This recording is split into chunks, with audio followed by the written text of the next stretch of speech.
रथ में जाकर बैठ जाओ, हाथ जोड़कर कहना मेरे बस की बात नहीं है, मैं तो घर में रहकर भगवान को एक लोटा जल चढ़ा लूंगी और मेरा बाबा मेरे पर कृपा कर देगा, बस इससे ज्यादा कुछ नहीं। घर में अगर बुजुर्ग माता पिता हैं, आप उनकी सेवा करो, मेरा शिव कृपा करेगा। महाराष्ट्र की भूमि पर भगवान पांडुरंगा हरि विठ्ठल का स्वरूप ये बताता है कि पौंडलिक ने अपने माँ बाप की सेवा करी और भगवान हरि विठ्ठल ने आकर दर्शन दिया। आप अपने माता पिता की सेवा करो, परमात्मा आपके सामने होंगे। भूखे को भोजन, प्यासे को पानी, जय बाबा बर्फानी। आप सेवा करिए, कोई भूखा है भोजन कराओ, प्यासा है पानी पिलाओ, किसी को औषधि की जरूरत है आप उसका चिकित्सा कराओ, किसी को एजुकेशन की जरूरत है आप उसको एजुकेशन कराओ, उसका फल मिले।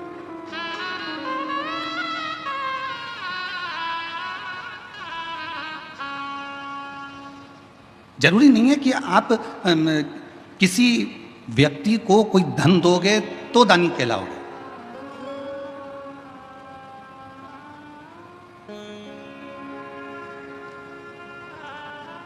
किसी व्यक्ति को कोई धन प्रदान करोगे तो दानी कहलाओगे, वो जरूरी नहीं है। दानी की एक निशानी और होती है, अपने मोहल्ले में, अपनी कॉलोनी में, अपने परिवार में, अपने कुटुंब में अगर कोई को शिक्षा की जरूरत है और उसके पास में एजुकेशन का पैसा नहीं है, अपने धन में से कुछ रुपए निकाल कर उसके कॉलेज की फीस, उसके स्कूल की फीस, उसका ड्रेस, उसकी किताबें, अगर 2-5 साल आपने उस बच्चे का, उस बेटी का हाथ पकड़ लिया और उसकी अच्छी एजुकेशन करा दी, अगर वो बच्चा इंजीनियर बन गया, डॉक्टर बन गया, कलेक्टर बन गया, आईजी, डीआईजी बन गया, कमिश्नर बन गया, तो वो किसी को भूल जाए वो बात दूसरी है, पर जिसने उसको एजुकेशन में साथ दिया उसको जिंदगी भर नहीं भूलता, वो नहीं भूल पाता।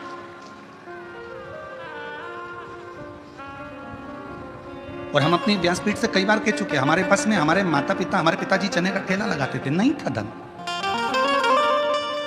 हम 5 भाई बहन का परिवार, पिताजी चने का ठेला लगाते, उसमें भी उनकी आंखों में मोतियाबिंद हो गया था, दिखता नहीं था, ठेला खड्डे में निकल जाता था तो पूरा चना जमीन पर ढुल जाता था। हमारी माँ दौड़ कर जाती थी, चने का पूरा ठेला बीनती, वापिस रखती, घर पर लाकर उसको फिर छांटती, फिर ठेले पर रखती, फिर वो बिकने के लिए जाती। एजुकेशन करने के लिए पैसा नहीं था, पर हमारे एक अग्रवाल परिवार में एक हमारे मित्र थे, रितेश अग्रवाल शामू, उसके कपड़े पहनकर हम स्कूल चले जाते थे। उनकी किताबों से हमने अध्ययन किया, तब जाकर कॉलेज तक पहुंचे। और सब कुछ भूल जाएं, पर जिसने हमारी एजुकेशन के समय पर साथ दिया, नहीं था पढ़ने के लिए किताबें, नहीं था खाने के लिए अन्न, पर जो साथ उस समय पर दिया वो आज तक याद आती है कि उन्होंने हमको पढ़ाई तो करवाई, अध्ययन तो करवाए, एक एजुकेशन। और हम फिर कहेंगे, आप अपनी बेटी को दहेज देते हो, कितना देते हो, हमें उससे मतलब नहीं है। आप अपनी बेटी को कितना दहेज दे रहे हो, गाड़ी दे रहे हो, बंगला दे रहे हो, क्या दे रहे हो, हमें उससे मतलब नहीं है। पर शिव महापुराण की कथा में हिमालय राज ने अपनी बेटी पार्वती का कन्यादान में कोई दहेज नहीं दिया था। शिव जी के विवाह के समय पर कन्यादान में क्या हिमालय राज्य के पास में गाड़ी नहीं थी, बंगला नहीं था, घोड़े नहीं थे, हाथी नहीं थे, अंबर नहीं थे, पीतांबर नहीं थे, सोना चांदी नहीं था, हीरे रतन नहीं थे, सब कुछ था।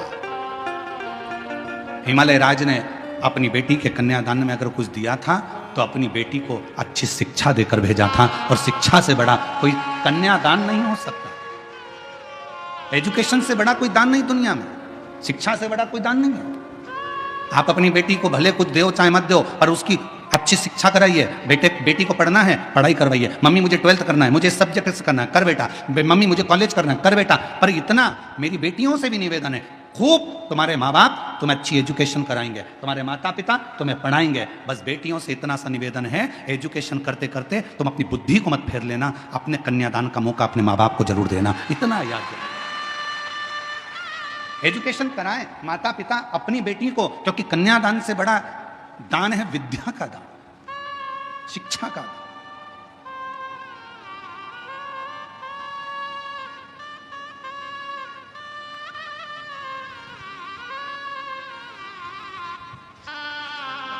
कभी हमारे सीहोर में विठले सेवा समिति के पास जाकर देखना, आप लोग जो दान करते हो उनके पास का जाके एक रजिस्टर देखना, जिस रजिस्टर में केवल मध्य प्रदेश के नहीं पूरे भारत के कई बच्चे ऐसे हैं जिनकी कॉलेज की फीस, जिनकी स्कूल की फीस, जिनकी किताबें, जिनके ड्रेस विठले सेवा समिति हर साल दिलवाती और हर साल फीस जमा करके उनको पढ़ाती है,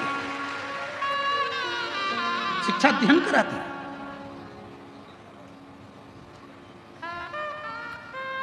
विद्या मत दो किसी को कुछ, आपका धन अपने पास में रखो, मना नहीं, पर उस धन का सदुपयोग करो। ये शरीर मिला, बहुत अच्छा दिया परमात्मा ने, बड़े सुंदर आप लोग हुए हैं। भगवान ने 2 हाथ भी दिए, 2 पाँव भी दिए, नेत्र भी दिए, श्रवण शक्ति भी दी, जिह्वा भी दी, अपनी 1-1 इंद्रियां, 5 कर्म इंद्री, 5 ज्ञान इंद्री और 1 मन, 11 इंद्रियां भी परमात्मा ने दिया। ये पूरी इंद्रियां, ये पूरा शरीर जो परमात्मा ने दिया है, इसको सदुपयोग में लगा। व्हाट्सअप चलाते चलाते, फेसबुक चलाते चलाते किसी की निंदा भी लिखी आ जाए तो उस पर कोई कमेंट्स नहीं, नो कमेंट्स, कोई कमेंट्स नहीं। हमने विद्या अध्ययन करी है, हमें भगवान की विद्या, हमने शिक्षा ग्रहण करी है। हमारी शिक्षा में ये नहीं सिखाया जाता कि कोई फेसबुक पर किसी की बुराई करे और तुम उसमें कमेंट्स करो, ये हमारी शिक्षा नहीं बताती। हमारी शिक्षा तो ये बताती है कि जहाँ कोई अच्छा व्यक्ति चल रहा हो उसके पथ के पीछे चलो तो अपन भी मंजिल तक पहुंच जाते हैं। ये हमारी शिक्षा कहती है, ये हमारी विद्या कहती है।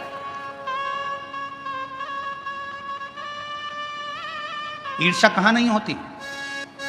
कई लोग कहते हैं महाराज जी कलयुग बड़ा बेकार है। हमने कहा कलयुग से अच्छा तो कुछ भी नहीं है। कई लोग कहते हैं कलयुग बड़ा बेकार है। हमने पूछा कलयुग में क्या हो गया? इतने गंदे लोग दिन भर एक दूसरे को गालियां बकते, अपशब्द कहते, ताना देते, दिन भर जलते, ईर्ष्या रखते। हमने कहा ठीक है, अब तो ये तो तुमने कह दिया कलयुग में हुआ, अब सतयुग का निकालो। त्र्यंबकेश्वर बाबा की कथा निकाल लो, ज्यादा दूर मत जाओ, यही महाराष्ट्र की त्र्यंबकेश्वर बाबा की कथा निकालो। गौतम ऋषि अपने आश्रम में रहते थे, कुछ ऋषि आ गए, उन ऋषियों को रख लिया, उन ब्राह्मण संतों को रख लिया और वो संत वहां रहने लगे। रहते रहते गौतम ऋषि के जब पूरे नगर में देखा कि इसका तो इतना वर्चस्व है, लोग इसे इतना मानते हैं, लोग इसे इतना पूछते हैं, तो अंदर से ईर्ष्या जाग गई उनको और उन्होंने अपनी विद्या से एक गाय को उत्पन्न कर लिया। इतनी किंगकॉन्ग गाय, उसकी हड्डियां दिख रही थी एकदम दुबली पतली, और गाय से कहा कि तू हम निकल कर जाए, उसके बाद में गौतम ऋषि के आश्रम में तुम मर जाना, तेरे प्राण छूट जाए गौतम ऋषि के आश्रम में। जैसे ही वो संत निकल कर गए गौतम ऋषि के आश्रम में वो गाय मर गई। गौतम ऋषि के आश्रम में गाय मरी, उन्होंने वापिस लौट कर आए और गौतम ऋषि पर गौ हत्या का दोष लगा दिया। गौतम बाबा पर गौ हत्या का दोष लगा। गौतम बाबा को जगह जगह भटकना पड़ा। आखिरी में गौतम ऋषि की धर्म पत्नी ने कहा तुम घबराओ मती, ब्रह्मा विष्णु और महेश की आराधना करी, तब वो त्र्यंबकेश्वर के रूप में मेरे देवादिदेव महादेव आकर बैठे और वहां गौतम ऋषि को गौहत्या के दोष से मुक्त किया। अब ये कथा कोई, लोग कहते हैं कलयुग बेकार था, सतयुग उठाकर देख लो। लोग कहते हैं कि कलयुग बेकार था, हम कहते हैं त्रेता उठाकर देख लो। मेरे राम जी महाराज की धर्म पत्नी ने अग्नि परीक्षा माता जानकी जी ने दे दी, उसके बाद भी उनको नहीं छोड़ा गया। अब शब्द कहने वाले कहते रहे, अब वो जाने दो। द्वापर उठाकर देख लो, भगवान कृष्ण के जीवन की लीला। भगवान कृष्ण को किसी ने भगोड़ा कह दिया, किसी ने कुछ कह दिया, किसी ने माखन चोर कह दिया, उनको शब्द के शब्द सुनना पड़े। जरा विचार करिए कि ये कलयुग है, पर इतना याद रखना कि दुनिया के लोग कहते हैं कलयुग बेकार था। शिव महापुराण की कथा कहती है ऐसा कोई युग नहीं जिस युग में निंदा करने वाले पैदा नहीं हुए, अपशब्द कहने वाले पैदा नहीं हुए, आड़ा टेढ़ा बोलने वाले पैदा नहीं हुए, गाली देने वाले पैदा नहीं हुए। हर युग में हुए, बस अंतर इतना है उस युग में तुम पैदा नहीं हुए थे, इसलिए तुमको मालूम नहीं है।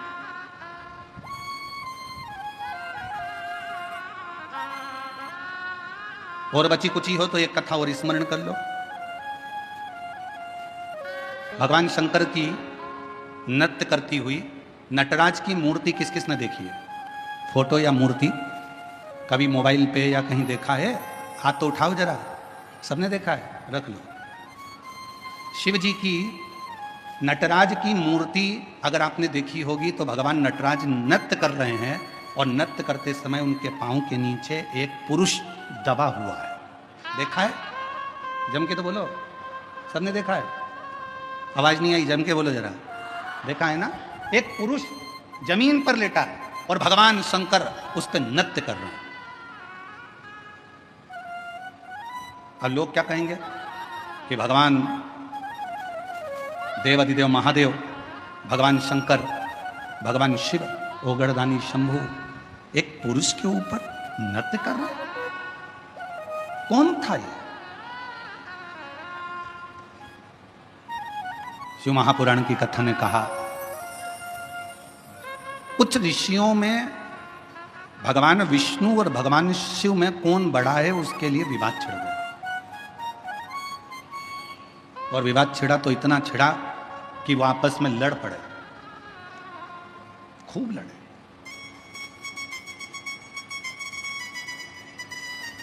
इतनी लड़ाई हो गई ऋषियों में, आखिरी में निर्णय ये निकला कि भगवान विष्णु ही श्रेष्ठ हैं। उनकी बुद्धि में ये बैठ गया और उन्होंने शंकर जी को निंदा करना प्रारंभ कर दिया। अब वो शिव जी को व्यर्थ समझने लगे।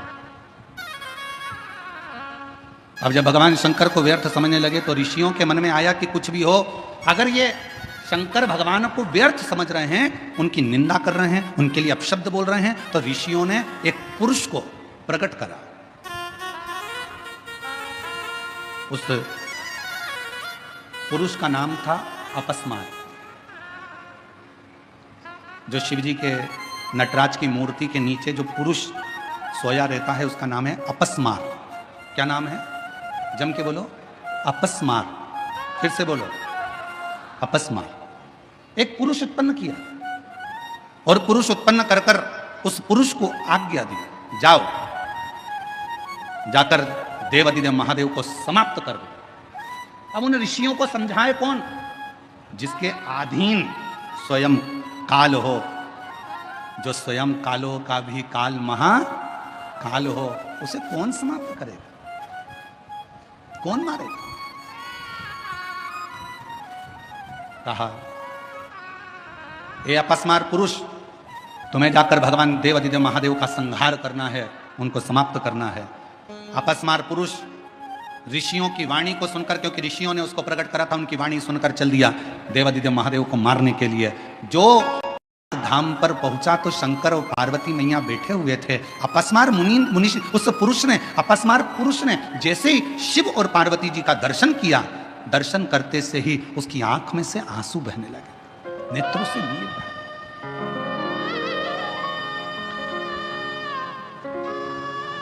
शिव जी का ध्यान चले गया और भगवान शंकर का ध्यान गया। शिव जी ने देखा कि ये पुरुष आया है और हमको देखकर रो रहा है, आंख से आंसू बह रहा है।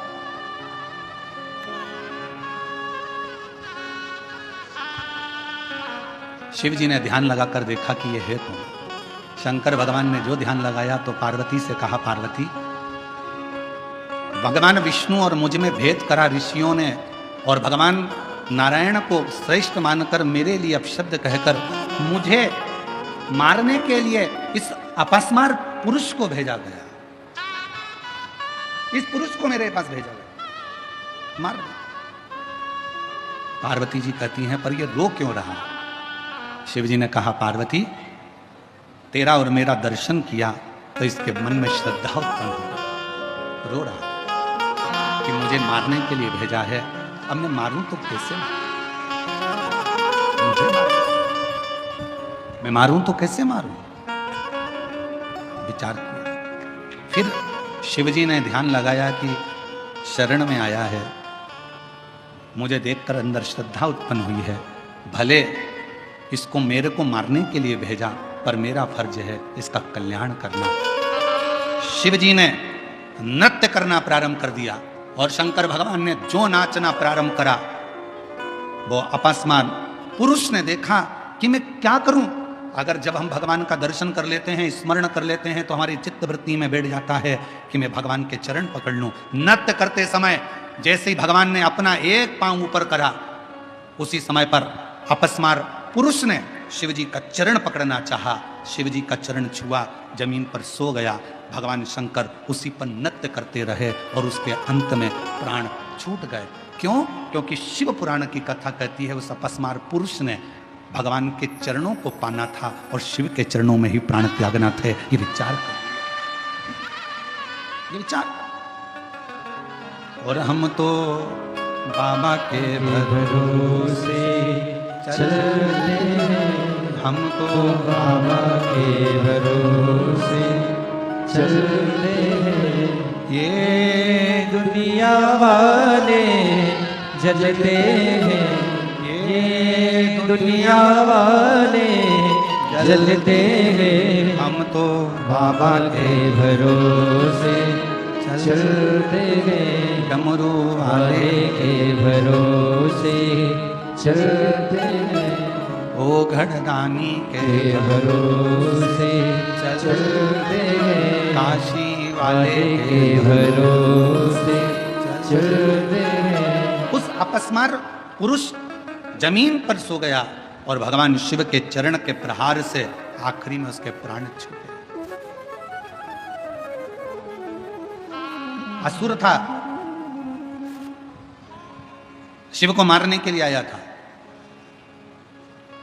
कोई दूसरे ने पैदा नहीं करा था उसको, ऋषियों के क्रोध ने, ईर्ष्या ने उसको जन्म दे दिया था।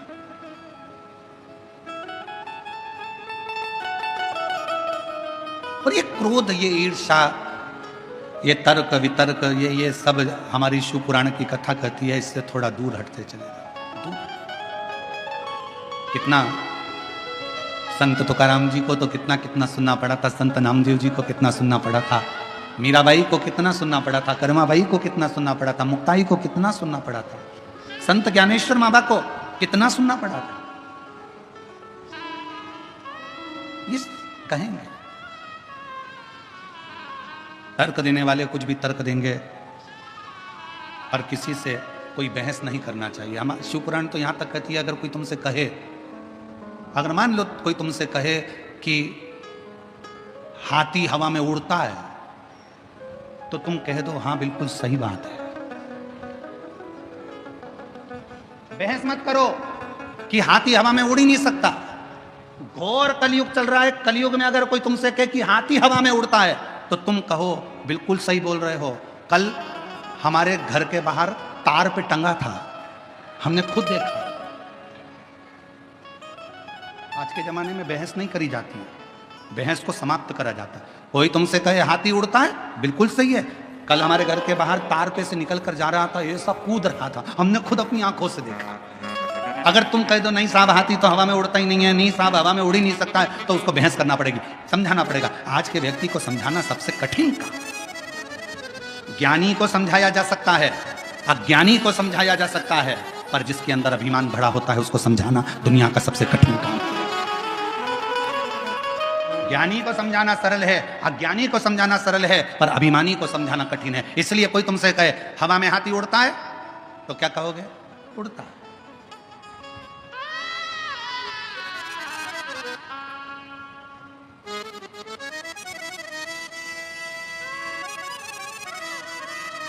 अब किससे, वो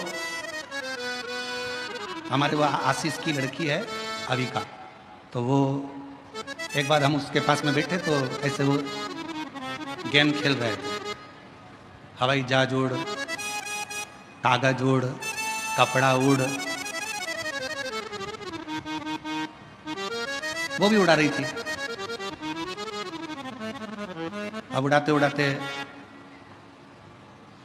हमने कह दिया कि चप्पल उड़, तो उसने भी कह दिया बड़े पापा उड़। तो हमने कहा तुम तो आउट हो गई। कहने काय को आउट हो गई? चप्पल भी उड़ती है। हमने कहा कैसे उड़ती है? वो गई बाहर से चप्पल उठा लाई, जो फेंका यहाँ से वहाँ, देखो पापा उड़ी कि नहीं उड़ी? हमने कहा उड़ गई। अब ज्ञानी को समझाओ, अज्ञानी को समझाओ, पर शास्त्र कहता है आज का जमाना कोई बहस करने का नहीं है, आज का जमाना बहस का नहीं।